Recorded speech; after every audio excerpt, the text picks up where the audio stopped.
why not, can we do this? So that's a place to talk about this. Do they have to inform you prior to doing the testing, or not necessarily? Yeah, Is it required by law? Yeah, they need to get your consent. Okay. Yep. Yes. So you shouldn't hear like, hey, we tested them, and then you just never Yeah. knew about it. Like, whoa. Yeah. Great questions. Well, part of that too is because if you know, then they're gonna get to bed a little earlier, we're gonna have a good breakfast, all the things that make us see the best picture we could possibly see. And, what we don't want is, you didn't know about it and Billy Bob was up till 3 o'clock in the morning and we didn't tell the school, so we couldn't change the date or whatever, so. Yeah, and the other tip was to know about your IEE option. And again, that's in that nice little parent thing that I didn't read, but maybe you have. But the IEE stands for Independent Education Evaluation. And what this is if you want to disagree with the school's evaluation, maybe you don't think, like we said, it needs to be an accurate picture, right? It's the foundation of what we build, all the supports and services and goals and placement off of. So if you don't think it's accurate, if it's missing needs or, for whatever reason, then you can disagree and ask for a second opinion is basically what it is. It's paid for by the school, and it is something that you would set up. The school has a list of providers, and so they don't call ahead and say, Billy Bob's coming. It's just you would call ahead and get the IE set up. And then when it's done, I've had parents say, okay, so then is that the evaluation we look at? Do we throw out the schools? And I'm like, no, you then consider it all. You consider the schools and the outside one. What information does the outside one bring now? Does it change anything? Are there more needs, bigger gap, less needs? The child do better, score worse? What's the picture now? And if the IE needs to be considered in that process. And just so you know, in the law it says that the school can either say yes and they give you the information and then you go for it, or the school can say no. And if they do say no, then they have to go to an automatic hearing officer. So go to court with the hearing officer where they have to prove that their evaluation is appropriate, which is why they didn't want to get a second opinion. And I don't know, I have yet to experience, have you? No. I have yet to experience that, and I've been at PTI for 9 years. So, I've experienced lots of parents getting IEs. So the document that Jen didn't read, that parents write the document, it's huge and in Greek. They are the state SEAC, so it's the Special Education Advisory Council, which has parents as well as educators and so forth to advise state special ed. They are rewriting that so that it is parent-friendly language. So here in the next, it's right now at the feds, they have to send it to the federal government to take a look at it before they can use it, of course. And so soon, it will be actually a document that will make sense. So, yeah. And I'll read it. Yay! So we just wanted you to know about that because a lot of parents do not know. They just think they have to wait 3 years and not, can't dig deeper any sooner. Or if they disagree, they're not quite sure, what do I do if I disagree? And you can, and then there's the IEE option. Tip 4, we want you to bring ideas for measurable goals. I don't care if you think they're silly, I do not care. I want you to bring your ideas. I want you to bring your ideas for everything. But we get lots of questions about goals. Sammy's done a great presentation about goals, just on goals itself, because it's so important, right? Your child's documented needs, what should the goals be? It should be based on those needs and their current level of performance. They should be specific, meaningful, measurable, able to be monitored and observed. If you read your child's goal and you don't know, how would I actually monitor that? Or how would a teacher or a speech actually observe that being done, then I think there's an issue, if you can't do that. We also talk to families about the stranger test. So if you wanted to take your IEP and give it to your sister or to your parents or somebody else to take a look and say, so take a look at the IEP and tell me, do you understand what it says? That's the stranger test. And so if they don't get it, that means that other people, possibly, who are looking at the document wouldn't either. you know your kiddo, so maybe all of it's making sense to you, but maybe not. So we often talk to families about doing that stranger test just to make sure that it's the kind of document that lots of people, all the staff, anybody else that's involved with your kiddo could use. Absolutely. I did a training in Lincoln the other night for an autism support group, and one of the moms asked me, she was like, so my child's goals, what are some of the best questions? And I said, well, first let's simplify it. When you're kind of overwhelmed, like, I'm not sure what goals we should have. Simplify it and ask the question that's on the bottom of the screen. What knowledge and skills does my child need to learn? What does he or she need to do? Like, try to simplify it, just like academically. Reading, writing, math, social skills, behavior, organization, try to say, I know it's not a simple process, but we can do things to try to alleviate some of the overwhelming. So ask those questions, whatever your answers are to those are some good talking points for your goals. Then after that, I said, try to go to your friend, I said, have her read the goals and have her explain to you how it's going to be done. If she can't, and if you can't explain it to her, you need to go back to your team. And she goes, oh, so she happened to have her child's IEP there. And she read me a goal. She goes, so I'm asking you, when it says that my child will do this skill at, 80% accuracy, or maybe it said they will have 4 out of 5 opportunities. That's what it said, 4 out of 5 opportunities to do this. She goes, what is that? And I go, well, it's your child's goal. You tell me, what are they doing for it? She goes, I have no idea. Do they mean my child's getting 5 opportunities every day to do that skill, and they're going to take data, and are they literally taking data every day? Do you mean my child's going to get 5 opportunities 5 times a day?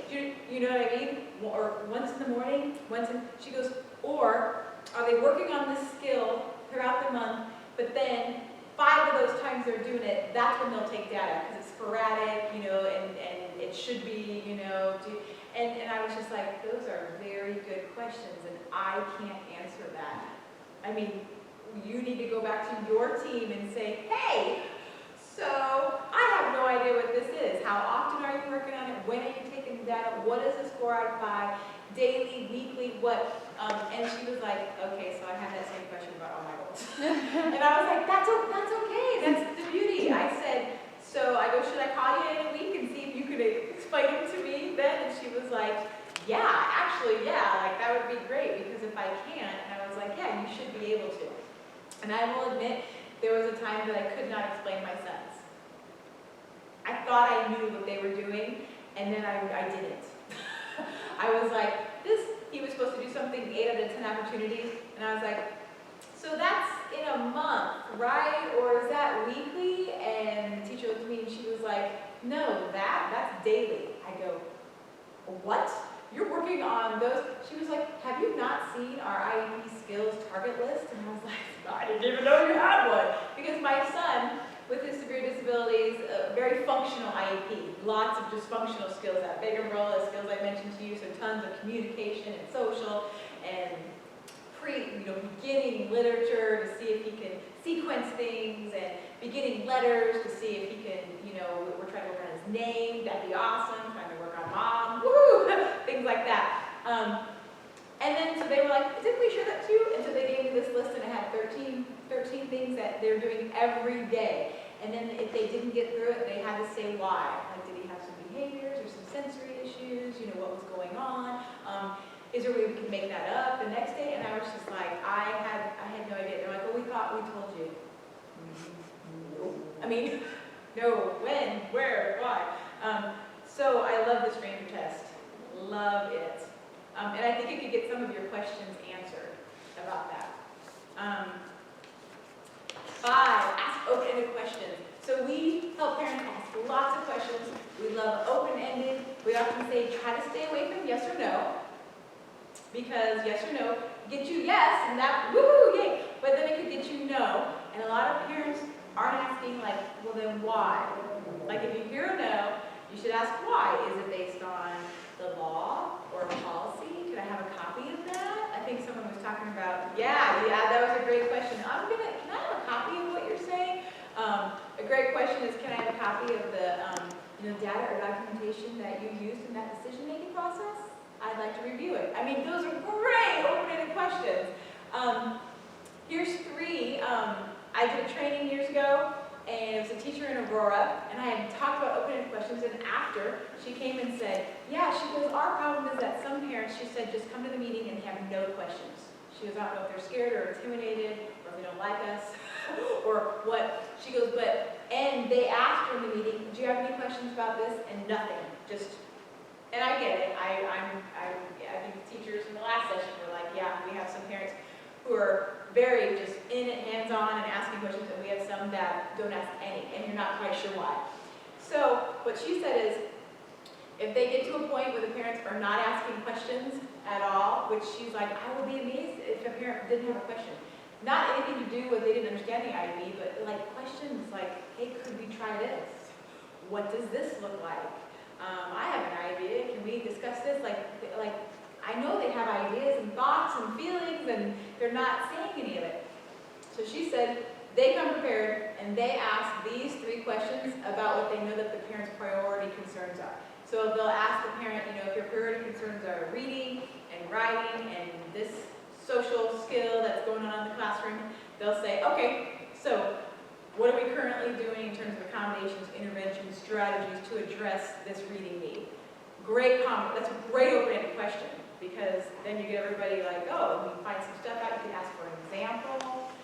Next, well, how effective is it? Is there any data? Do we need to take data? What are your observations? What's the progress look like? And then I love the third one. So basically, what else? What other accommodations or strategies or interventions could we implement to address that need? Get that done? Okay, next need, writing. Same questions, same great information.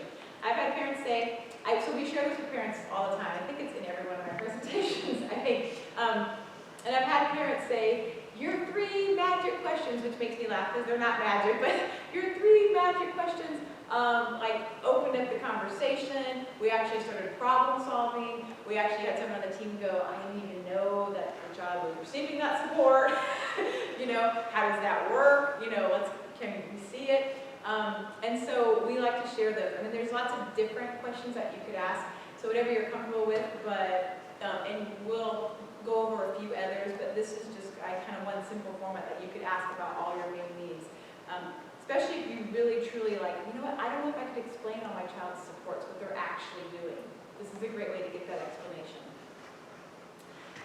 Tip 6, know what accommodations and modifications are, because there is a difference. I'm guilty of this. Do any of you, when you're talking about accommodations, do you kind of just lump accommodations and modifications in together? Yeah, I did. I thought they were kind of the same. I just thought they were different fancy words. I don't know. That doesn't make sense, right? Because the IEP actually says accommodations and modifications like it's one thing. Yeah. There you go. So see, I'm not crazy. So it's good to know that there are differences.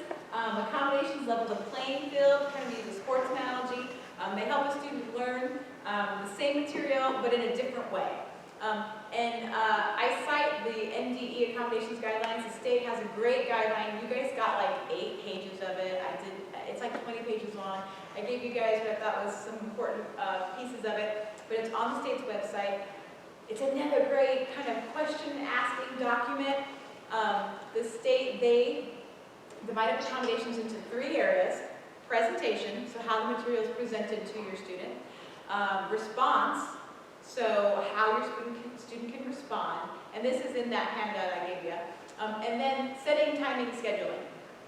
And again, great set of questions. You could say, hey, so my child's reading need. What kind of presentation, accommodations do we have? What kind of response? Do we need any setting, timing, scheduling? Maybe some extra time. So again, another set of great questions that you could ask. And so you have part of that document, and then if you want the full one, we can either send it to you on email or you can find it on the state website. And then modifications, they change the field we're playing on. So there is a change made in what the student is expected to learn.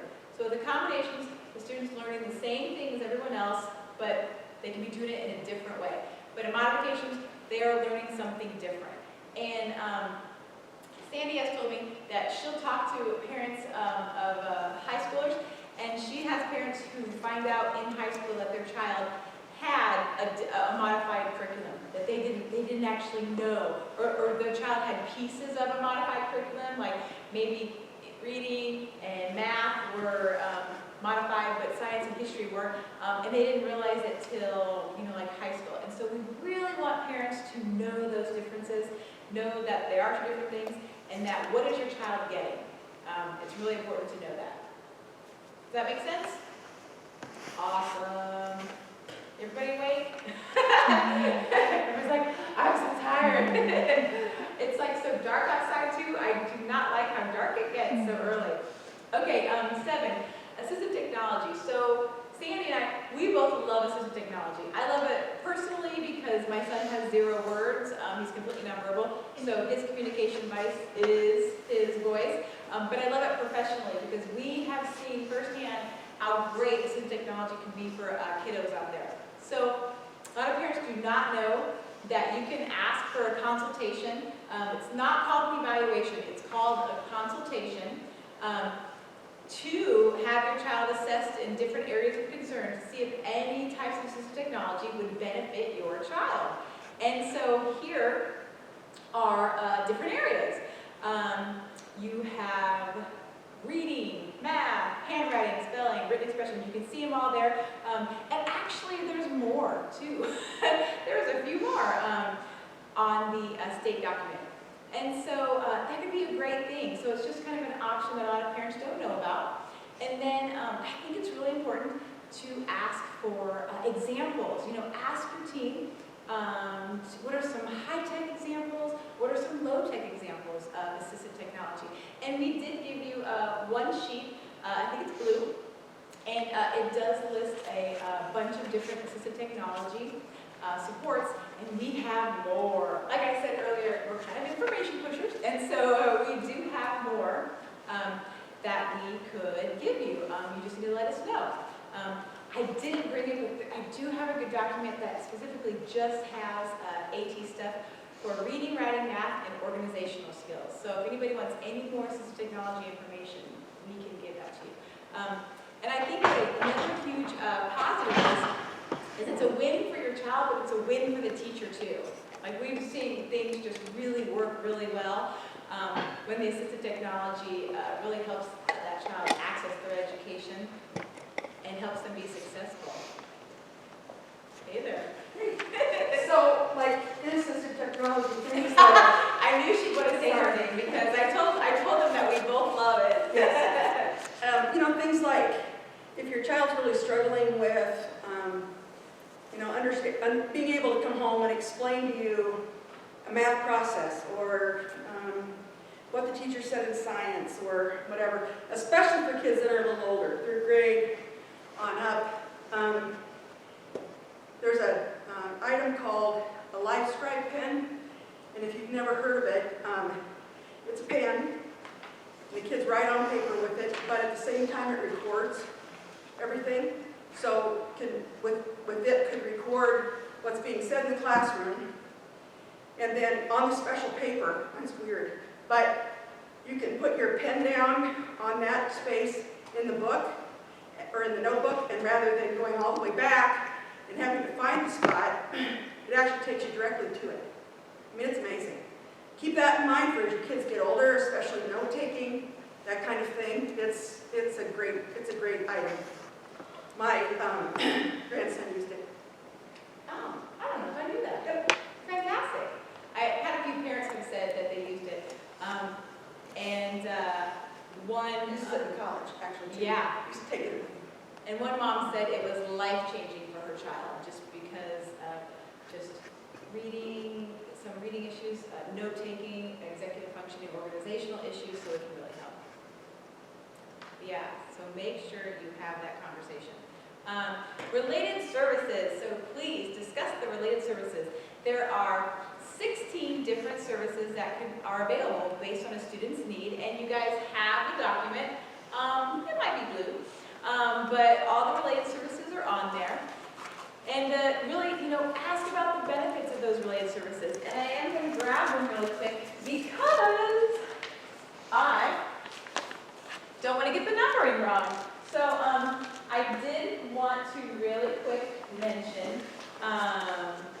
So counseling is mentioned 4 times in the related services, and we don't push counseling on anyone, but it's mentioned 4 times, so I'm like, oh, that sounds like that's probably kind of important.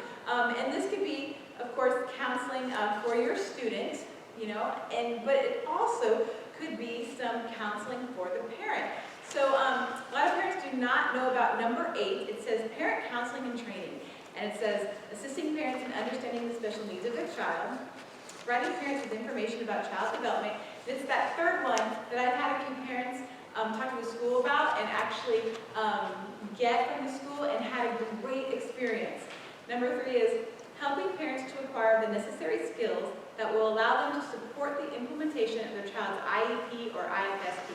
I've had a few parents go in to get some parent counseling and training around like the MDT evaluation to dig deeper. I just like that term. They had some questions about, okay, so in this evaluation, what type of questions were asked, you know, because yeah, one mom asked me, and I was Googling, I'm Googling every assessment and trying to figure out what's visual perception mean in this one, what's this mean, and I was like, you know, I'm finding good information on Google, but man, the school staff will have even better information and about your child.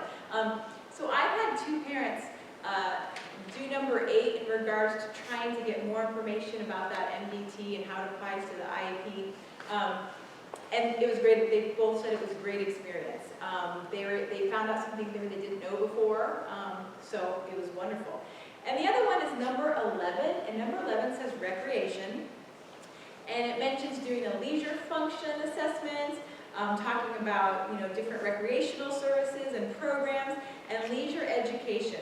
And so, again, it's not one of those things that's just written on the IEP. Remember when we said, like, you got your IEP and there's so many pieces to it, but guess what? We've got a few more pieces for you that we really want you to talk to your teams about. This is one of them. You know, what can your student participate in at school? Clubs, sports, you know, different activities. You know, what would that look like? What kind of assistance, you know, what level of support would your child need? We have a coworker whose kiddo loves art and would take art class, you know, during school, but then the subject came up of, well, what about joining that art club like after school? And it was like, well, it's after school. And someone on the IEP team said, well, we can provide support for the student to do that after school as part of the IEP, as a part of the child's faith. Like, do we think this would be part of the child's faith? Faith is free and appropriate public education. And it was great because the whole team was like, well, no, this is very appropriate. Art is what, you know, the child's good at, and it's calming, like it's positive.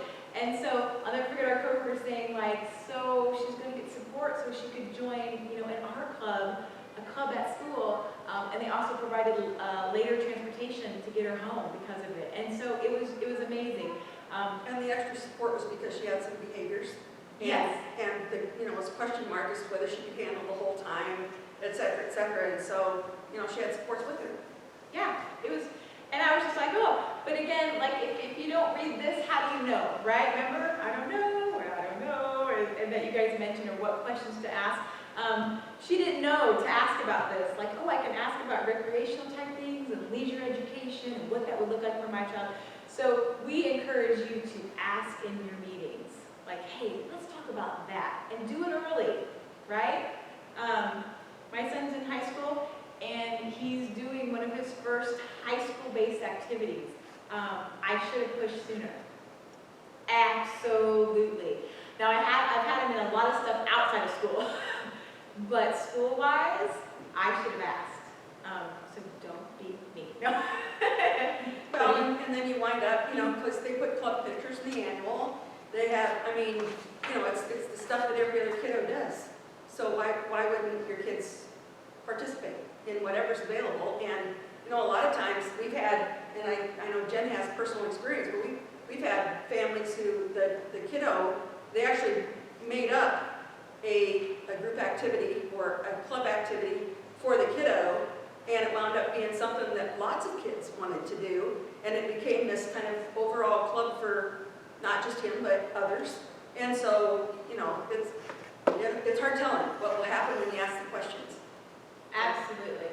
And I think there's some great school professionals out there who would be willing to be like the sponsor or the host. Sometimes I think it's just asking, like, hey, what could this look like? Like After- homecoming. What? Like homecoming? Yeah. Yes. Yes, like that. Tip 9, know what special designed instruction is, often referred to as SDI. I put this in here because one, I wanted you to know what it is, because special education is special designed instruction. But a lot of times we parents, we're not quite sure what that definition is, and this could be another set of questions that you might ask. And so we're all about trying to help you know what to ask, different things. So SDI means that your child can have the following items adapted as appropriate to address their needs. And that's content, delivery of instruction, and methodology. And so, again, you can ask questions about this. If your child has a reading, writing, or math need, this is a whole other set. You can say, oh, hey, so is my child's content adapted? And this goes back to knowing if your child has accommodations and modifications, so you see how that all kind of ties into it? Yeah. Then you can talk about delivery of instruction. You know, does the teacher need to change things up, you know, for your child? And you can talk about methodology. I had one parent said that their child was really into like video games and different things, and once the teacher and the parents started talking about that, they found some apps that were like kind of some game type stuff that were maybe a little bit similar to some of the games that the student liked at home, and then they were able to incorporate that, you know, into that curriculum, right, into that methodology of learning. And I was like, that's amazing. So good to know the definition and possible another kind of set of questions that you could ask. Tip 10, social development needs. Yes, address them. I preach it all the time, but it's true. A lawyer at a conference that we were at told everybody in the room that if your school does not have, you know, social skills instruction going on, plus social-emotional learning, you're missing the boat. She told every person in the room that. And so we preach it. We talk about social skills instruction and social-emotional learning so much. And so you can definitely get those. Those are functional needs, that big umbrella of needs. So please ask questions about those. Get very specific about what skills, you know, your child needs to learn. And understand in Nebraska, schools are allowed to do kind of what they want to do as far as providing specific kinds of supports and so forth. So they call it local control. That's what it's called. And so the state has a statewide program, or could be a statewide program, called PBIS. Yes. Positive behavior interventions and supports. And, but they don't tell every school district they have to do it. It's out there in case you want to, and then we'll provide support for you if you want to. Well, some school districts have grabbed that, and they're doing assessments on all kids for mental health kinds of things. And so it's just an overall assessment, just so they get a handle on things. If they have higher scores for a couple of kids, they'll sit down and talk to families about, you know, what that says and so on and so forth, and then maybe provide some additional kinds of supports and services. Maybe they need to have an IEP so that we can, you know, provide additional kinds of things and etc. But it's not required. The school district, you know, there's not a slap on the wrist or money withheld if the school district doesn't do it. But there are programs like that that are statewide, that are available, that some school districts will take advantage of and some do not. The other one is called MTSS, Multi-Systems of Supports and Services.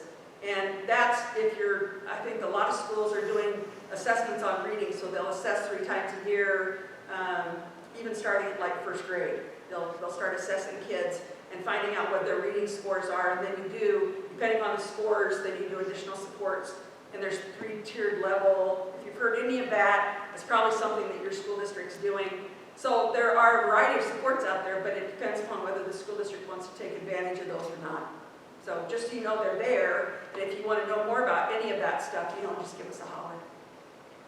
All right. 11, executive functioning skills. Another term for those organizational skills, but we got to tell you, there's so many pieces to executive functioning. And so we definitely want you to understand the definition of executive functioning, and you have 2 documents that we've given you. And then, and we want you to ask questions about that, because it's a lot more than just like losing your pencil, you know what I mean? Or the homework's missing.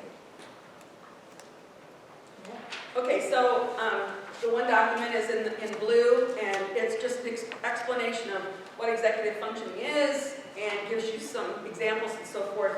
The other one is, the man's name is Seth Perler, and it's at the bottom of the sheet. This is a sheet that has red, blue, and black ink on it.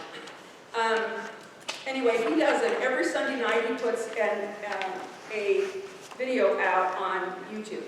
And they're all done for kids, typically junior high and above, although if you wanted to watch them to support your own kiddo, you may have some executive functioning issues. So things like organizational problems, being able to know that this notebook goes with this book in my classroom, so I don't have to wonder, so this is all blue. Everything in social studies is blue, everything in science is red, everything in spelling is yellow, that kind of thing. That's executive functioning supports.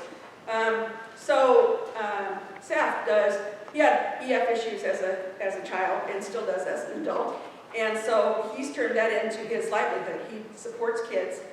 He lives in Colorado, but that's what he does every day, is to coach kids in executive functioning support. So on Sunday nights, he puts out a video. The video is on a different topic every Sunday night. It's very cool. 2 Sundays ago, it was about homework. It was very good. Then this last Sunday, it was this. And it is about, so when your kiddo comes home, and you can take this, no matter what the age of your child, and be able to put it in their terminology at their age level. But take a look at this, because this is a way, especially if they're bringing home homework, or if they're expected to do any kind of after-class activity that, they're working on a specific skill, etc. These are the kinds of ways that you can keep your kiddo knowledgeable about what they need to do next. And the bottom part is about minimizing or minimalizing everything that they have. One of the things that he says is that a child with executive functioning issues cannot have a lot of stuff. You got to minimalize all of that, because it's too much to manage. You got to take it down. So he recommends that you go through everything from clothes, shoes, toys, books, you name it, pictures. Said that digital things not only are visually distracting, but they're also emotionally distracting. So I didn't know. That's a very cool idea. And so he gives you all kinds of recommendations, and Seth does that every Sunday night. So as your kids are getting older, or you may want to look at it now, just to give your kiddo some support, because executive functioning works for all kids. It's not just kids with disabilities, it's all kids. So, but kids with ADHD, it's a bigger issue than for most others. And my grandson, who has a learning disability, I send the Sunday night, I take notes, and I send Sunday nights to him on Monday morning at college.